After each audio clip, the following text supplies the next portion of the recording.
Subscribe करंतु आपणक प्रिय channel wifi news को आउ प्रेस करंतु एही बेल आइकन को जहा द्वारा लेटेस्ट वीडियो रो नोटिफिकेशन सर्वप्रथम पाई परिबे। प्रतिदिन एही गछर दुईटी पत्र चोबाइले शरीर हेबो अनेक रोग दूर। लेउटिया सागर अद्भुत फायदा विषय रे अधिकांश लोके जानि नथांती। एही सागरे भरपूर औषधीय गुण रहिछि। लेउटिया साग पत्र रे प्रचुर मात्रा रे प्रोटीन विटामिन रहिछि। तेबे एही सागर पत्र स्वास्थ्य पई केते लाभदायक होइता जानंतु। जदि आघात पाइबा परे शरीरर कौनसी जगह फुलिबार समस्या थाए ताहले लेउटिया पत्रर तेल सेही स्थान रे लगाइले फुला कमिबा सह कष्ट दूर हेबो।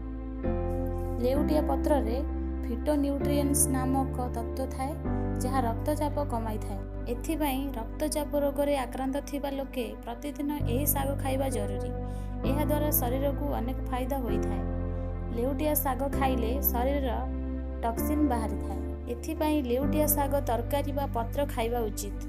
लेउटिया पत्र सिझा एहार पानी पीले ओजन कमे। शरीरर फायदा पाई सकाळे उठी बासी मुहरे एहार दुईटी पत्र खाइबा जरूरी।